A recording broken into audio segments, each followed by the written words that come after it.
Hello, everyone, and welcome to my talk. My name is Paul Rogozenski, and I'm a graduate student at the University of Arizona. I'm pleased to be part of the Cosmology from Home series this year, and excited to talk about my recent work on implementing the neutrino-induced scale-dependent bias in photometric galaxy surveys. To start, we'll talk about massive cosmic neutrinos and their effect on large-scale structure, and how we can infer underlying matter density fluctuations in the universe using biased tracers. Using that formalism, we'll find an approximate form of the neutrino-induced scale-dependent bias, and use this form in applications in DES-Y3 and LSST Y1 simulated analyses.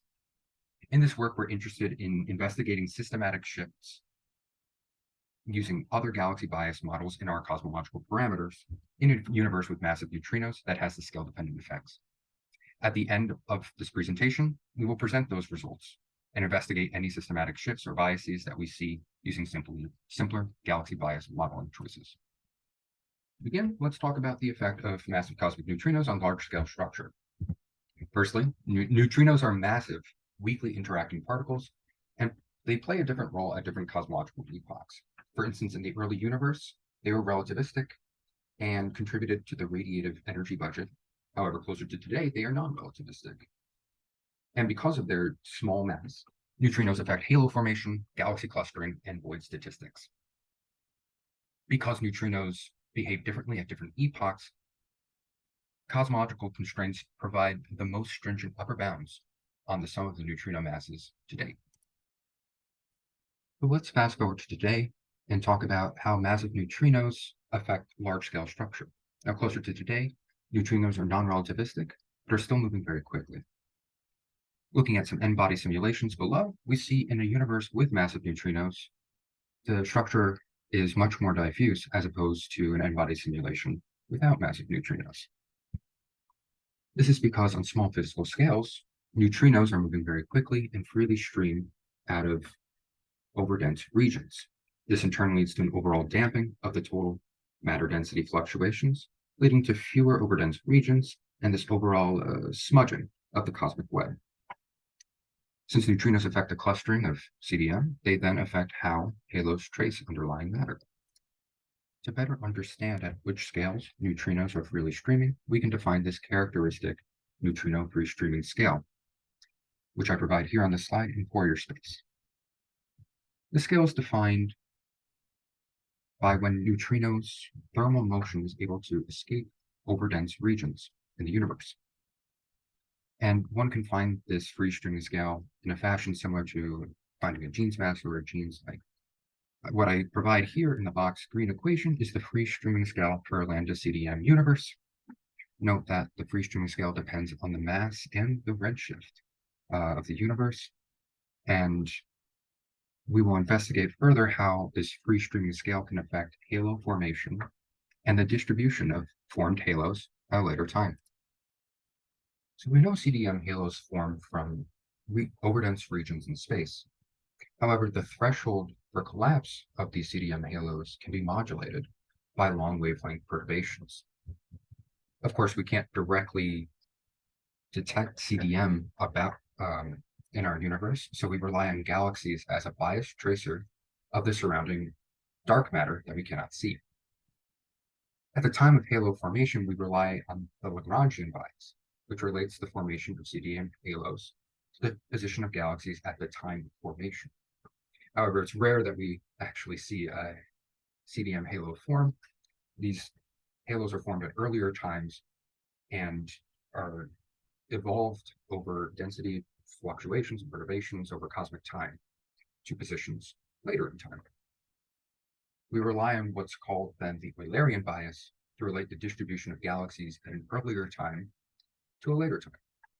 So when we're observing, we want to relate the distribution of galaxies in the sky to the underlying distribution of matter that we cannot see through this Eulerian bias.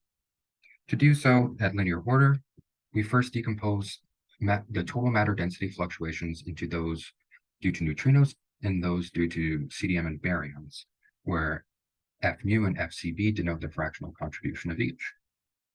We could define delta G to be the CDM halo that we're trying to trace with our galaxy.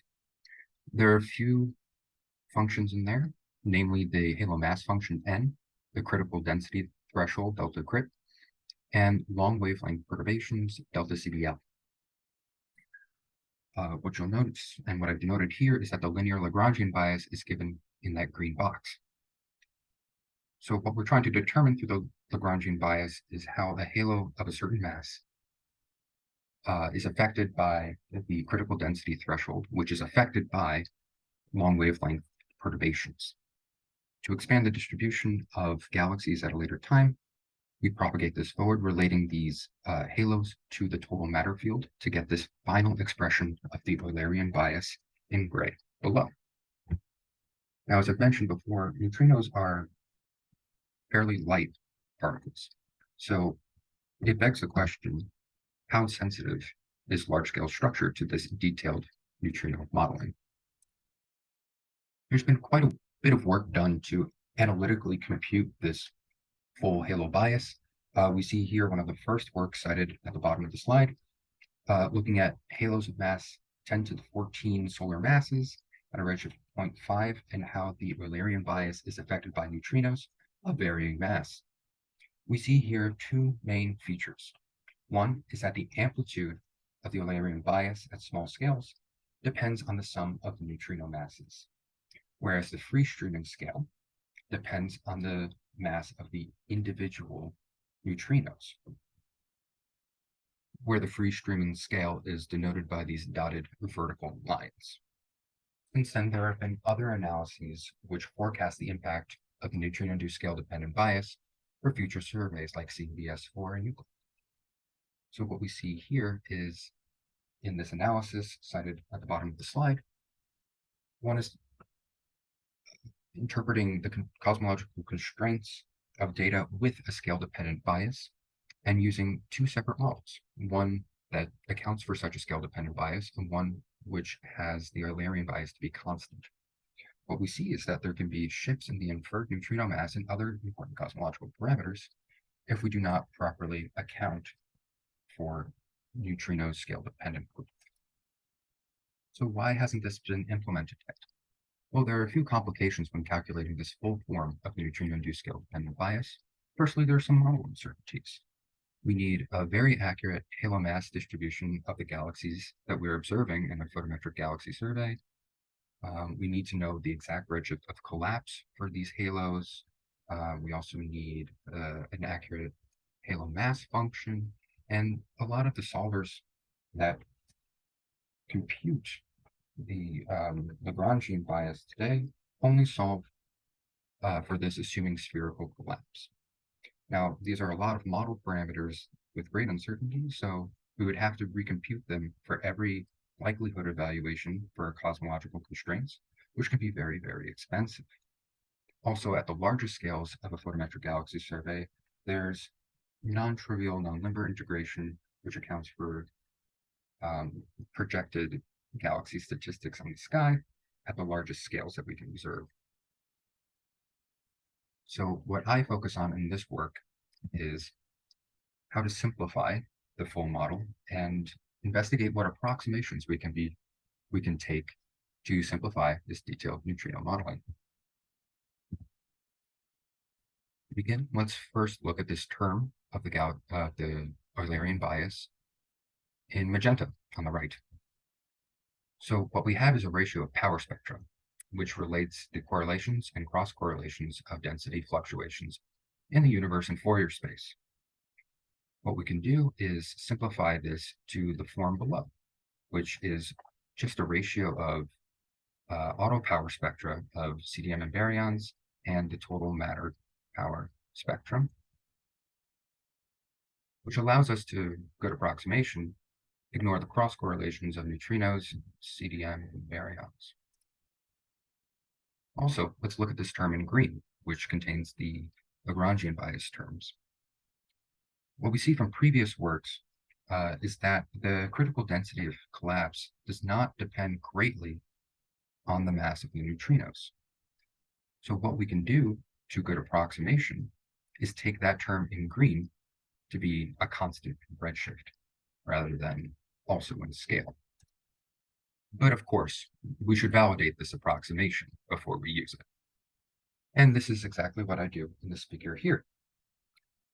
What we're using here is this code called RelicFast, which is able to calculate the spherical collapse of CDM halos in neutrino cosmologies and calculate the associated Lagrangian bias. What we're doing here is comparing for two neutrino mass models, the impact of the Lagrangian bias on the Eulerian bias at the time of collapse.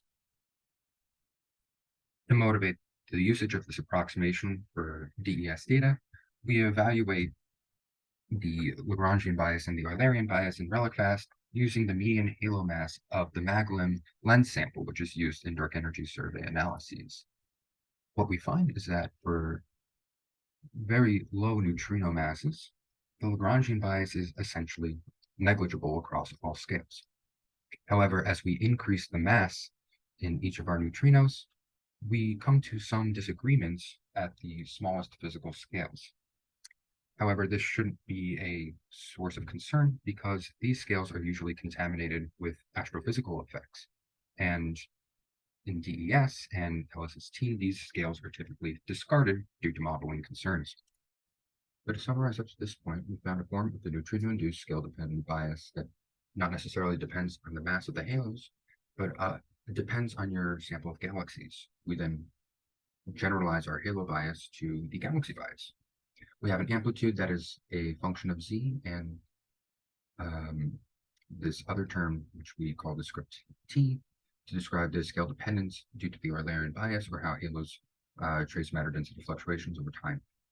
We recovered the large-scale behavior of this bias, where it's essentially constant at the largest physical scales, and the bias increases towards smaller physical scales to better correlate galaxy number density fluctuations to total matter density fluctuations in the region where neutrinos are freely streaming. And given this formulation, we now want to ask the questions: are photometric galaxy surveys sensitive to detailed neutrino modeling? And what is the impact that assuming a constant bias, so just a function in z, have on our cosmological constraints? And this is exactly what we ask in the context of DES Y3 and LSST Y1 synthetic analyses. So in our analysis, we want to investigate how assumptions in our neutrino mass model and galaxy bias model impact our 3x2 point cosmological constraints in real space for a DES Y3 analysis and in Fourier space for an LSST Y1 analysis. We generate a synthetic data vector with our detailed neutrino modeling with 3 degenerate mass neutrinos at 0.5 eV as our fiducial data vector. We then find cosmological constraints while varying the assumptions of our galaxy bias model and neutrino mass model through a Bayesian likelihood analysis. We consider additional models of one massive neutrino species, constant galaxy bias models to trace the total matter density fluctuations, and constant galaxy bias models to trace the total CDM plus barium density fluctuations, leading to this total of 6 models per survey, which we detail in the table below. We adopt the same criteria that was used in the DES Y3 analysis to determine whether our simplified models recover our input cosmology. These criteria exist both for the fit of the data, where we require a delta chi-squared to be less than 1, between the best fit data vector of the likelihood analysis and our fiducial data, and the fit of the cosmological parameters, where we require a shift of less than 0.3 sigma in the S8 omega m parameter space plane. We first investigate DES Y3 sensitivity to detailed neutrino modeling. We show in this box plot the 0.3 sigma contours of our likelihood analyses for all of our considered models. The red contours correspond to constraints assuming one massive neutrino, while blue assume the 3 degenerate mass neutrino model. Contours with solid lines implement our neutrino-induced scale-dependent bias, where the dashed and dotted assume different constant galaxy bias models. What we see is that DES Y3 is mostly insensitive to detailed neutrino modeling. The one massive neutrino models are biased low when determining the sum of the mass of the neutrinos. However, we also see that when we have proper detailed neutrino modeling, our cosmological parameter inference is increased in precision by up to 10% when assuming the correct neutrino mass model. And this can be most clearly shown in the omega m parameter constraints. However, this picture now changes when we consider LSST Y1 precision. Here we again show the 0.3 sigma cosmological contours that we infer from assuming different neutrino mass models and different galaxy bias models using the same notation as the previous slide. We see that all of our one neutrino mass models are significantly biased from the underlying fiducial cosmology, and implementing detailed neutrino modeling while assuming a 3 degenerate mass neutrino model increases our inference precision by up to 20% relative to constant galaxy bias model schemes. What's a little different from this plot is that we show sigma 8 CB, which is the variations of the CDM plus baryon linear matter power spectrum smoothed over scales of 8 megaparsecs per H. This differs from the typical sigma 8 parameter, which considers the total matter power spectrum. What we see here is we begin to see these systematic shifts in all of our models, regardless of the neutrino mass model considered, which you can see in the sigma 8 CB omega m plane. When we now consider our systematic bias criterion, we find that all DES Y3 analyses and all LSST Y1 models with a 3 degenerate mass neutrino model would indicate that we are sufficiently modeling the true underlying cosmology. And these criterion are boxed in red here in these tables. Looking at these numbers alone, we would not know the severity of the impact that simpler galaxy bias models induce on our cosmological constraints. Hints at internal inconsistency in our analysis can only be found when observing the delta chi-squared of galaxy clustering and galaxy clustering plus galaxy-galaxy lensing in our delta chi-squared statistics for LSST Y1. We then require more robust indicators of inconsistencies in our galaxy bias modeling choices and our neutrino mass model choices. We offer one such potential indicator to be shifts in the sigma 8 CB plane, which in the case of LSST Y1 and one neutrino mass models of DES Y3 indicate oversimplified modeling choices. However, more work needs to be done to find a more general, robust criteria for all galaxy clustering model misspecification. I'll now end my talk here and leave my conclusions up for discussion later in July. Thank you all for tuning in, and I look forward to our discussion in the coming weeks. Thank you.